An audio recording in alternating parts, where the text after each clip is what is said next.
Bom, galera, então dando sequência na genética, vamos voltar a falar aqui sobre a primeira lei, rever alguns detalhes para falar sobre variações da primeira lei e entender como que a gente aplica a probabilidade aqui para resolver questões de genética, ok? Então vamos lembrar aqui? Bem, então vamos mudar o exemplo, ao invés da cor da semente, vamos trabalhar com a cor da flor. A cor da flor de ervilha foi um outro aspecto que Mendel estudou. Então, lembram, a primeira geração, geração parental, era composta apenas por indivíduos puros. Poderiam ser roxos ou brancos. E a composição genética, o genótipo, pezão, pezão, pezinho, pezinho, porque são puros. Então, o pezão, pezão só gera gameta, pezão. Pezinho, pezinho só gera gameta, pezinho. Então, o cruzamento da geração parental promove, gera, faz surgir a geração F1, que é toda híbrida, heterozigota. E são roxas por quê? Porque o alelo que define o roxo é dominante, certo?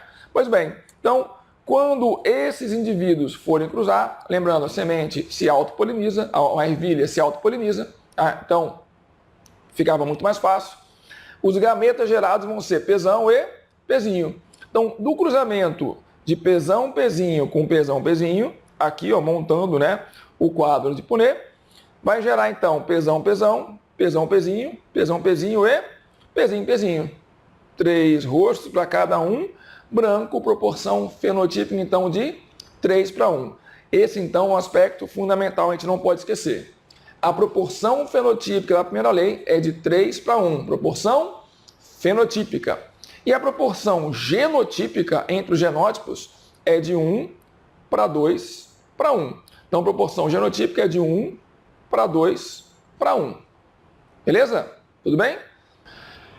Bom, pessoal, então, para poder resolver questões que envolvem raciocínio genético, nós temos que usar quase sempre a matemática. Noções de probabilidade, portanto, são fundamentais para a gente conseguir dar conta de resolver as questões, certo?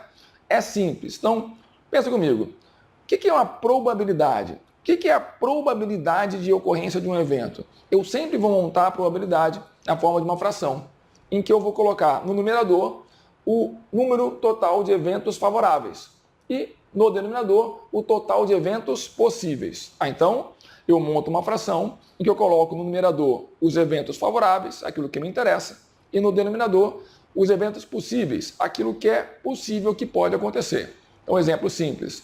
Vou jogar para o alto uma moeda, quero saber a chance de dar cara. Bem, se eu quero saber a chance de dar cara, o evento favorável que me interessa é cara. Um único evento. Só tem uma cara, uma face cara da moeda. Como há duas faces, cara e coroa, então tem 2 resultados possíveis, ou da cara ou da coroa. Então eu pego 1/2, meio, tranquilo. Vou jogar um dado, a chance de dar 3. Bem, num dado comum tem 6 faces, tem o número 3, então eu tenho 1 favorável sobre 6 possíveis. Ok. Um casal vai ter um bebê. Qual é a chance de nascer menino ou menina? Bem, menino e menina são os 2 únicos eventos possíveis e a proporção é de 1:1. Por quê? Vamos ver depois na parte de cromossomos sexuais. Para nascer menino tem que ser XY, para nascer menina tem que ser XX. E vamos ver na hora do cruzamento, tem 2 possibilidades. Ou nasce menino ou nasce menina e a proporção é de 1:1. Então a chance vai ser meio para menino, meio para menina. Simples assim. Vimos na parte anterior, da primeira lei de Mendel. Então, a chance de um casal de plantas híbridas amarelas terem uma planta com semente amarela vai ser 3/4.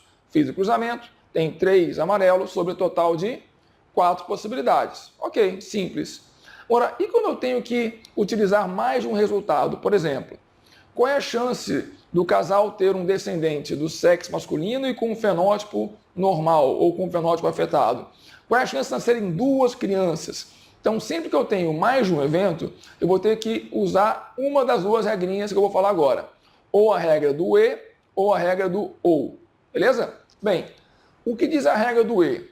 A regra do E diz que toda vez que eu estiver diante de eventos independentes que ocorram de forma simultânea e consecutiva, eu vou ter que multiplicar as chances dos eventos. Então, a probabilidade de 2 ou mais eventos independentes ocorrerem de forma simultânea e consecutiva é igual ao produto das probabilidades das ocorrências desses eventos separadamente. Na prática, vou jogar duas moedas para o alto. Eu quero que dê cara na primeira e na segunda moeda. Então, são dois eventos independentes que ocorrem de forma simultânea. Então, a chance de dar cara no primeiro evento é meio, no segundo evento é meio. Então, cara e cara, meio vezes meio, 1/4. Certo? Digamos que um casal heterozigoto quer saber a chance de ter um descendente homozigoto recessivo. Então, um casal heterozigoto, azão, azinho, quer saber a chance de nascer um descendente azinho. Bem, fez o cruzamento, você vai achar 1/4, certo? Mas ele quer saber a chance de ser azinho e do sexo masculino. Então, vou pegar 1/4, que é a chance de nascer azinho, vezes meio, que é a chance dele ser do sexo masculino. 1/4 vezes meio, 1/8. Normalmente, pessoal, a regra a ser aplicada é a regra do E. Então, sempre que eu quiser duas crianças, é a primeira vezes a segunda. Que um descendente seja do sexo masculino e albino. Chance de ser menino vezes chance de ser albino. Então, quase sempre a regra do E é que vai ser utilizada. E a construção é simples.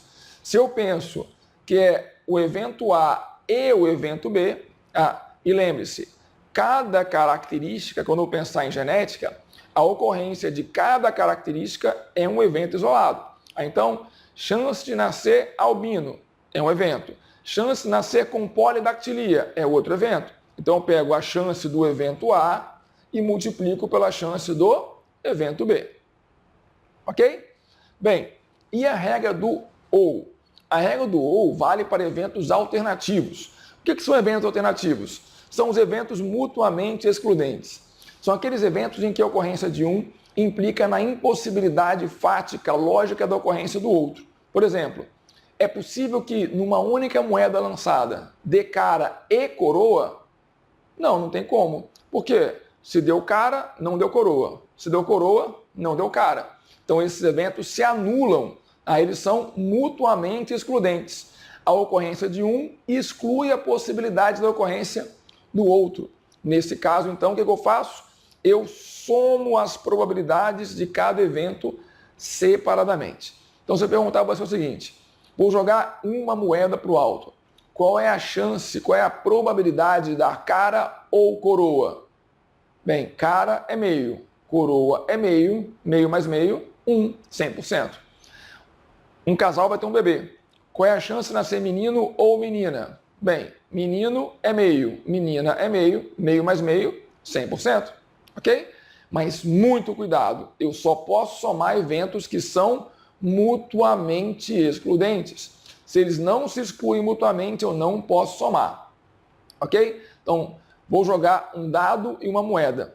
Eu quero que dê cara ou que dê qualquer número par no dado. Eu quero que dê cara na moeda ou qualquer número par no dado. Pensa, um dado tem 3 números pares em 6 possíveis, certo? Então, número par, a chance é meio. Cara é meio. Então, cara ou qualquer número par, eu posso somar os dois? Não posso. Por quê? Porque esses eventos não se excluem mutuamente, certo? Eu só poderia somar se houvesse uma exclusão de um quando o outro acontecer e vice-versa. Tudo bem? Então, eu só posso somar eventos que são mutuamente excludentes. Tudo bem, tranquilo, porque a regra do OU quase não aparece. E vamos ver depois algumas questões que envolvem a regra do OU para a gente poder aplicar e perceber como é que a gente resolve. Tranquilo? Bem, para resolver também as questões, nós precisamos de símbolos, uma linguagem específica, que é o heredograma. Então, eu vou representar as famílias, vou representar as pessoas por meio de símbolos. Essa é uma linguagem universal. Então, eu vou usar sempre um quadrado para representar um homem ou alguém do sexo masculino, círculo para alguém do sexo feminino e losango quando não sei o sexo do indivíduo, é um sexo desconhecido. Ok? Bem, se o indivíduo é afetado por uma determinada anomalia, eu vou pintar o símbolo dele. Se não é afetado, não vou pintar. O que é o afetado, pessoal? Bem, afetado é aquele fenótipo que reduz a capacidade de sobrevivência ou diminui a adaptabilidade do indivíduo, que torna a vida dele mais complicada ou apenas que foge ao padrão normal da espécie. Então, por exemplo, com relação à produção de melanina, Produzir melanina é o padrão normal da espécie.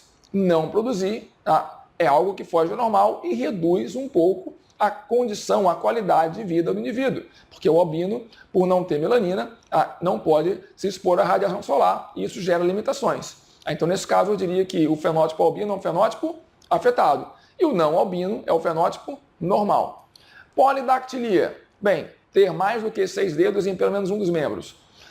Isso não gera nenhuma restrição, não gera limitação, mas foge ao padrão normal da espécie, que é ter 5 dedos. Então, o polidáctilo é o afetado e o normal, que tem 5 dedos, então eu não vou pintar e o polidáctilo eu vou pintar, ok? Muito cuidado, eu não vou pintar o recessivo, eu vou pintar o afetado. No caso da polidactilia, por exemplo, é uma herança dominante. Vamos ver daqui a pouquinho o que é isso. Então, sempre que eu pintar alguém, eu tenho que ter em mente. Quando eu pintar o símbolo, eu pinto o afetado. Eu não pinto o recessivo nem o dominante. Cada tipo de herança vai ter um padrão. Então, para a polidactilia, o alelo dominante define o afetado. Agora, para o albinismo, é o alelo recessivo que define o afetado. Certo? Vamos ver daqui a pouquinho no próximo slide melhor sobre isso. Bem, outro aspecto importante, uma linha ligando os dois indica um cruzamento. E aí, lembre-se, heredograma e genética indica relações de parentesco biológico e os fenótipos. Então, não importam aqui parentescos não biológicos. Assim como, é um casamento. Não precisa. Pode ser, pensa que é entre animais. Casamento não há entre animais. Há entre plantas, não há casamento entre plantas. Então, é um cruzamento. Quando eu faço 2 traços, eu indico que é um cruzamento consanguíneo, ou seja, foram indivíduos biologicamente aparentados que cruzaram. A descendência, um traço, então, na vertical descendência, e aqui eu indico que são irmãos. Se eu fizer os dois partindo de um mesmo ponto, é porque eles são irmãos gêmeos. E se eu fizer uma linha aqui ligando os dois, é porque são gêmeos idênticos, univitelinos, beleza? Monozigóticos. Bem, se por acaso ocorrer um aborto espontâneo, eu posso fazer uma bolinha pequenininha e cruzar ou fazer um triângulo. Também indica que houve um aborto, certo? Bem, então vamos aplicar aqui agora esses conceitos. Está aqui, ó. Temos aqui 2 heredogramas indicando 2 tipos de herança. Em cima, uma herança recessiva, autossômica recessiva. E embaixo, uma herança autossômica dominante.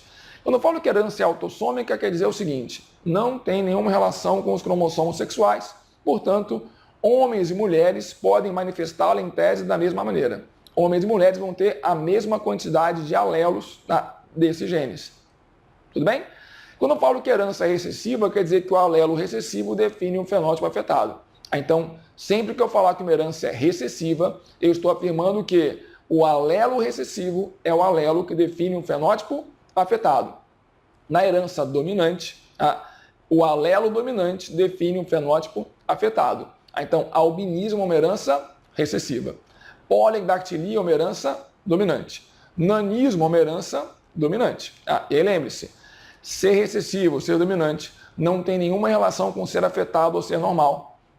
E muito menos com ser mais abundante ou menos abundante, mais frequente ou menos frequente. Ok? Então, o que define a frequência vai ser o tipo de seleção que aquele fenótipo sofre ou, não havendo seleção, uma flutuação aleatória. Então, recessivo, dominante, não tem relação com ser normal afetado, muito menos com ser mais frequente ou menos frequente. Beleza? Bem, então, como é que eu vou ter certeza que isso aqui é uma herança recessiva? Tem algumas dicas. Bem, um casal normal teve um descendente afetado. Isso aqui mata a questão.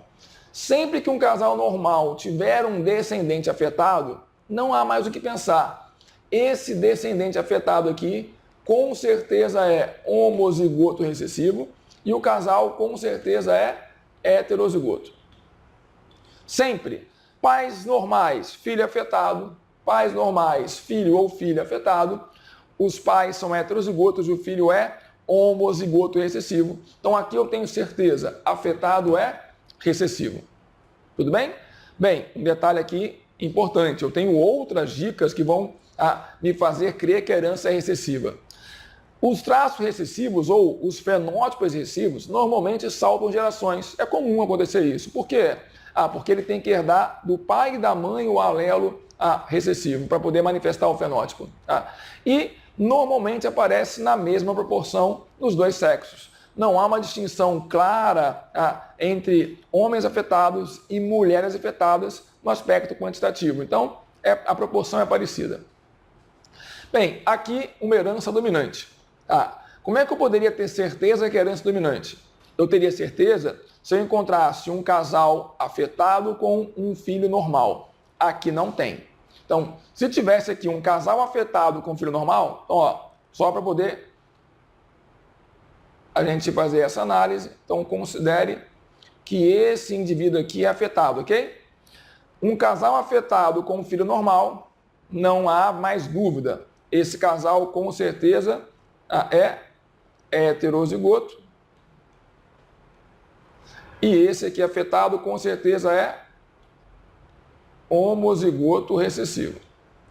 Certo? Isso seria claro. Mas não estava. Então, vamos voltar para a configuração aqui original, como estava. Assim que o incel resolver funcionar. Muito bem, obrigado. Então, vamos lá.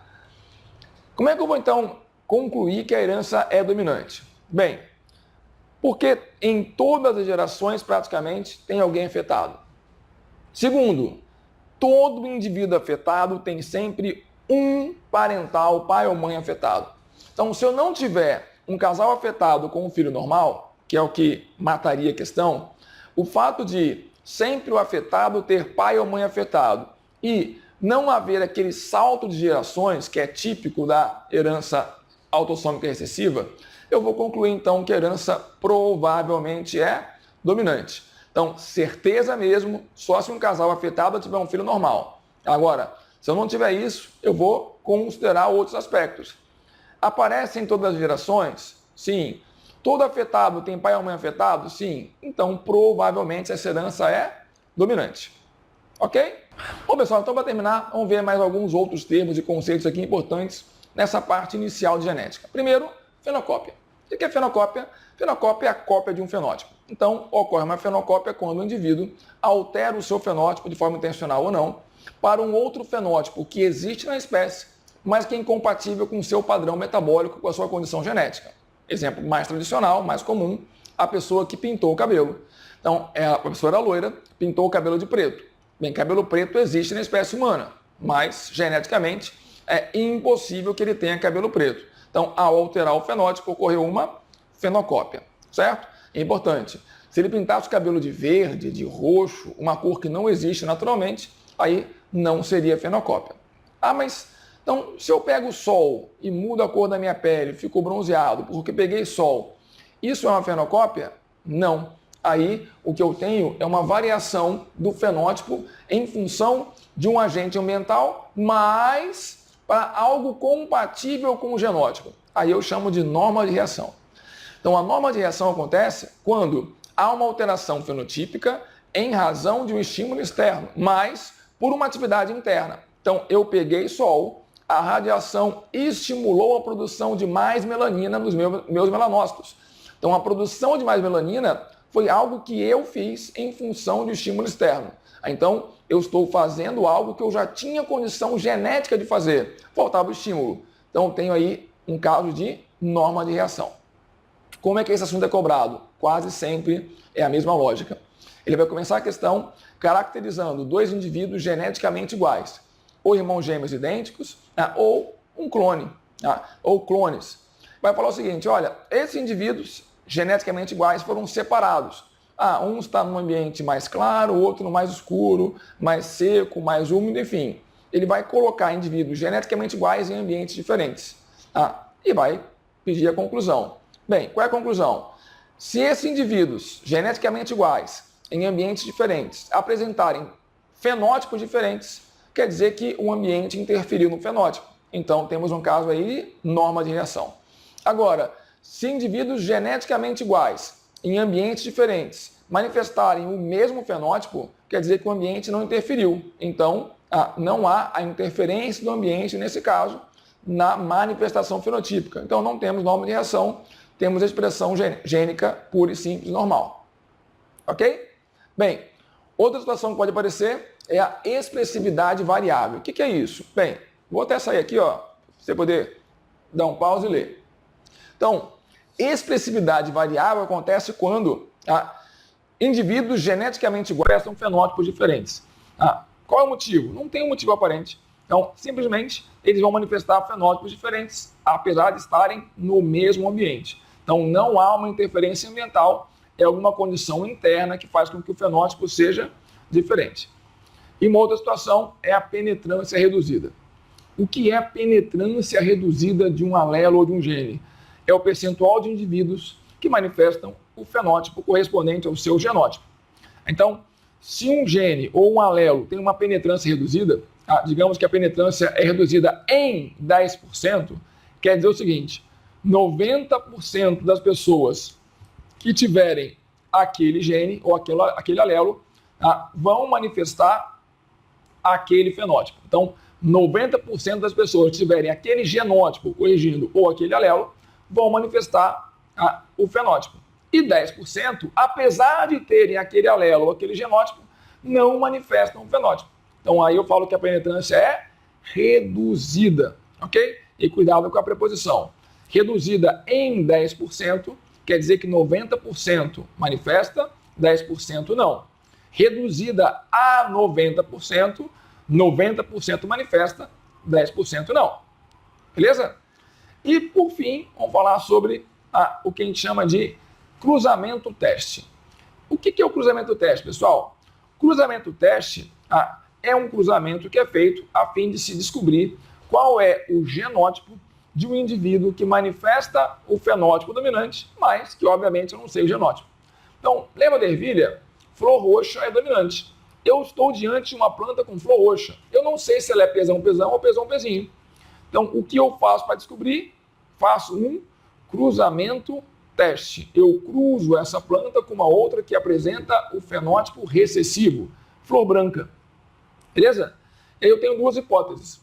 Se o indivíduo roxo for homozigoto, pezão-pezão, todos os descendentes vão nascer com flor roxa. Se o indivíduo roxo for heterozigoto, pezão-pezinho, eu espero que a proporção seja meio a meio, metade roxo, metade branco. Na prática, se um indivíduo nascer roxo, se nascer um indivíduo com fenótipo branco, eu já sei que ele é heterozigoto, que o cruzamento era entre um heterozigoto e um homozigoto. Então, repetindo, se fiz o cruzamento e nasceu pelo menos um indivíduo com fenótipo branco, eu vou ter certeza que aquele que foi testado era heterozigoto. Por quê? Para nascer branco, branco é pezinho, pezinho. Um pezinho teria que ter vindo da mãe e outro do pai, então ambos têm que ter pezinho, portanto o roxo só poderia ser heterozigoto. Então, sempre que a questão falar um indivíduo passou por um cruzamento teste, o que eu já sei? Que ele apresenta o fenótipo dominante e eu não sei qual é o seu genótipo, se ele é homozigoto dominante ou heterozigoto. Certo? E aí, de acordo com a questão, eu vou deduzir se ele é homozigoto dominante ou heterozigoto. Beleza? Então, galera, continue estudando, mantenha o foco, confie em mim, vai dar certo.